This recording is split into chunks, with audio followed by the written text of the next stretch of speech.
Hyperestrogenism is associated with sexual function impairment in men. Findings from a cross-sectional real-life study. The pro-estrogen folks, things like, show me somewhere in the scientific literature where high estrogen causes erectile dysfunction or sexual impairment in men. And some of their proponents, I won't name them, have actually said, you can't find it. You know me, guys. I'm the nail in the coffin guy for certain topics. I found the nail in the coffin. So what we're going to do in this video is we're going to break down this entire paper. There are critical elements in the paragraphs of this study that everybody on TRT needs to know so that, you know, listen, if you're on the fence, if you're listening to the Pro-Estrogen guys, if you're trying to dial in your protocol to have good erections, if you have ED on TRT, libido problems, sexual impairment, premature ejaculation, and you're trying to figure it out, you need to know where to go with the numbers. In this video, I will expose the pro-estrogen camp. I will show us all clearly that hyperestrogenism, despite your levels of testosterone, cause sexual impairment in men. Sit back, boys. Relax. Strap in. Grab a beer. This is the one. Nail in the coffin. All right, before we start the video, Cortex Labs, which is my company, is a TRT guidance and sexual dysfunction resolution company. Got a range of different products around TRT, ranging from the source list, a vetted list of any anabolic agent or hormone hacking agent, including DHT that you can think of. It's 20% off. Codes on the screen and down in the description of this video. Secondarily, I am a coach on TRT. Predominantly what I do is resolve libido and erection issues on TRT. I've got coaching packages and single session consults right now. The 3 and 6 month coaching packages are 30% off. Code is on the screen. If you want to dial in on test cream, this is the video course to get. It's called Mastering Testosterone Cream for Libido and Erection. Shows you all of the protocols that work for sexual function. That's also 20% off livecortex.com. All right, now stick with me here. Back to this paper. Again, the title of this paper is Hyperestrogenism is Associated with Sexual Function Impairment in Men. These are findings from a cross-sectional real-life study, the one that the pro-estrogen camp says doesn't exist. And what they aim to do is the following. Hyperestrogenism is believed to be harmful, already like implicit that they know that it's harmful to male sexuality. We aim to investigate the prevalence of the impact of hyperestrogenism on sexual function in a cohort of men seeking medical attention for new onset erectile dysfunction, right? So the basis of the study is guys that have erectile dysfunction, and they are studying them to determine what the blood estrogen levels are, what the test levels are, and to determine if estrogen at elevated rates impairs sexual function in men.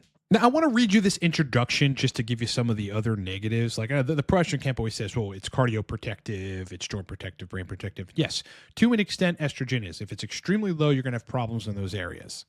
They say in the introduction, in clinical practice, heart attacks, strokes, and prostate cancer, mostly of higher grades, have all been linked to greater blood estrogen levels. They go on to say below that, previous studies have shown that men suffering from erectile dysfunction have considerably greater levels of circulating estrogens and a higher estrogen to testosterone ratio than those with normal erectile function, thus suggesting a connection between circulating testosterone and estrogen levels with male sexual function. The men with hyperestrogenism that had ED, these guys were older. They had a higher rate of comorbidities, and instantly I think people are thinking, well, the comorbidities must be causing their ED. We're going to get to that in a second. They go, likewise, men with elevated E2 levels presented more commonly with severe ED, not just erectile dysfunction, severe erectile dysfunction. They go, moreover, this measure of orgasmic function was lower in the ED men with hyperestrogenism than it is with normal E2 values. So right there, they're basically saying that climax quality or orgasmic function is impaired with high estrogen in their study. Now, back to whether or not their comorbidities accounted for the ED, they actually go on to say hyperestrogenism was associated with severe ED even after accounting for age, BMI, CCI, and serum T values. They state this again, just so that we're sure that the comorbidities and stuff aren't contributing to the ED. The detrimental impact of hyperestrogenism on both orgasmic and erectile function was observed even after accounting for known relevant clinical confounders. They go, overall, the association between circulating estrogens and erectile function have been poorly investigated. Yeah, this is why a lot of people are confused. The literature is out there, and if you're able to put it all together, you can see the picture clearly. Not to mention, if you're a coach who's worked with thousands of men, you see the picture clearly. They go, higher levels of E2 in men were associated with lower rates of spontaneous erections. Yeah, you get the E2 past a certain range, those spontaneous erections go away. Reduced levels of nocturnal erections. I've been saying this for years. This is exactly what I see, right? The estrogen goes up, the nocturnals go down. Boys, nocturnal erections are driven by a high DHT state with an in control and managed estrogen state. That's just the truth. And higher levels of psychological discomfort. They go, in a recent paper, Chen et al. Investigated the relationship between male sexual dysfunction and sexual hormones in 1,000 men, 1076, aged 19 to 60 years old. As a whole, E2 level was significantly higher in ED patients than in a control group of the same aged men without any sexual complaint. Dude, this thing's just giving us gems. Similarly, another study using data from 143 patients with ED and 52 healthy men observed that E2 was the only significant risk factor. The only risk factor for organic ED. Likewise, another study noted how ED patients and patients with combined ED and premature ejaculation showed significantly higher levels of E2 than controls. Increased estrogen levels were also linked to ED in rabbit models. We should actually look at that paper. And exogenous estrogen is reported to affect the structure of the corpus cavernosum. Yeah, it's going to deposit fat cells in there. It's going to reduce the function of the endothelium, reduce nitric oxide expression, and give you ED. Now, look, that study that they were referencing were in rabbits with metabolic syndrome. So metabolic syndrome to a degree, although I don't know the exact mechanism, I'm not sure one actually exists, can mess with sexual function to some degree. But they said that this study demonstrates for the first time that a high-fat diet-induced ED, so they fed these rabbits a high-fat diet, is more associated with high E2 rather than a low T milieu. The high-fat diet-induced erectile dysfunction is partially restored in vivo treatment, not only with T, but also with the non-steroidal estrogen receptor antagonist tamoxifen. So they partially fixed these rabbits' ED with just blocking the estrogen receptors and giving them some testosterone. Back to the other study as a whole, our observations are concordant with previously published findings. Indeed, we found that men with hyperestrogenism had higher rates of severe ED. Moreover, higher E2 levels emerge as an independent predictor for erectile function impairment. They even go on to say in the conclusion that the comorbidities, some of the significant health morbidities that some of these guys had, including orgasmic function impairment and severe erectile dysfunction, were all linked to hyperestrogenism, right? So some of those comorbidities may actually be linked to the elevated levels of estradiol, which are also causing them to have erectile dysfunction and premature ejaculation. Let's quick talk about that just to clear something up for people. Premature ejaculation is driven largely by excessive thyroid hormones and hyperestrogen. Yeah, I mean, I've been through this before. Like when I went on my cycle last summer and did not control estrogen to see where it ultimately would go. I mean, my climaxes were 3 minutes, and I could barely get an erection to the point where I could climax, but I was able to do it with the help of our friend Tadalafil, and the climaxes came in 2-3 minutes. Like that never happens to me, right? It's hyperestrogenism. Thankfully, the pro-estrogen camp's contention that there aren't papers out there, they always say, find me the literature. Yeah, dude, find me the literature that shows that high estrogen is beneficial to erectile function. I'd love to see that, except that is the literature that doesn't exist. This literature exists. It has existed. It's been existing, and it's right here. Thank God for the American Society of Andrology for publishing this. Honestly, bravo.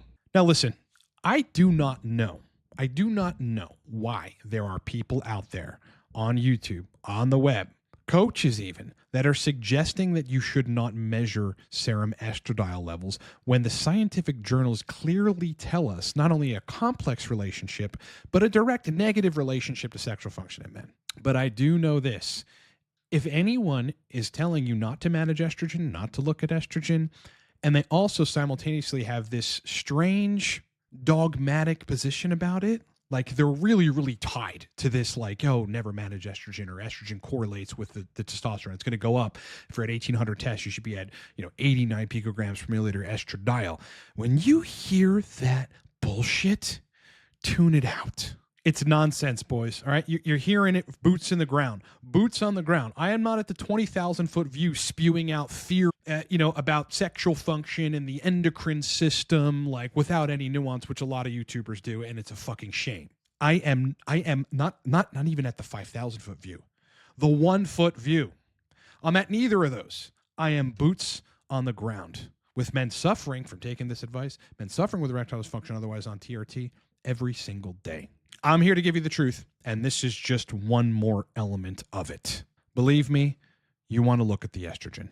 You want to control the estrogen, whether it's with aromatase inhibitors, DHT derivatives, or it's with it a tailored protocol that converts more to DHT, which would be test cream. But the idea that you can just let it go, that you can just, not manage this hormone that clearly is implicated in sexual dysfunction, both premature ejaculation, orgasmic impairment, and erectile dysfunction in the scientific literature, is absurd. And now with this paper, and there are many more that I'm going to break down, we've put another nail in the coffin. Look, boys, one of the ways to fix that problem, again, cypionate tends to over-aromatize versus the DHT load that it's giving you, depending on the dose, especially on the higher doses, is to use test cream. I created a course called Mastering Testosterone Cream for Libido and Erections. It is the official playbook for using transscrotal cream to resolve libido and erection problems on TRT, or to dial in otherwise in terms of sexual function if you're using cream. Because you can use the 200 milligram per milliliter cream and take the average suggestion of 2 in the morning and 2 pumps in the evening, and then you're still going to have ED most likely. There's a lot of stuff that is just wrong about the advice that is given on cream. I break it all down, give you only the protocols that work. Honestly, this is the most valuable course you'll ever get from me. It is 20% off right now. LiveCortex.com, codes on the screen. Source list. Look, if you need to go out this alone, sometimes you're going to need Masteron, Primo, DHT itself in a transdermal application. It's on source list. It's 20% off. You get it at LiveCortex.com. Lastly, look, if you don't want to go out this stuff alone, it's very complicated. Some people, it takes them 6 to 12 months to dial in. Some, unfortunately, longer. Right? I solve that problem. Look, there's experts you call when certain things go wrong with your car. The absolute expert, not just like Ryan Automotive next to you. The true experts. It'd be like if you have a broken BMW, something's wrong with it, and the local BMW can't figure it out. They send that to Germany, right? They send this query and the problem to Germany. The real experts. I'm the guy you call when sexual function breaks on TRT. I've got coaching package right now, 3 and 6 month options. These are one-on-one protocol engineering packages. They're 30% off. That is a huge discount that is going away toward the end of the week. Please book as soon as you can. LiveCortex.com, codes on the screen. If you need to book a single session call with me, don't want the coaching, we have one of those too. Single session call. It's a sexual function restoration blueprint, 3 to 5 action routes, targeted TRT protocol tracker, online document that's yours, 30-minute deep dive fact-finding call. Book me in under a minute for any of that stuff. LiveCortex.com. All right, my brothers in test. It has been an absolute pleasure hanging out with you for another one. Like the video, makes a huge difference. Sub to the channel. If you're new here, you just came across this video, I'd love to have you on board. We're breaking it all down, right? We're dispelling the myths, telling the truth, and helping guys every day on this channel. Love to have you on board. Otherwise, kick ass, rock on. Enjoy the rest of your day. And I'll talk to you boys on the next one.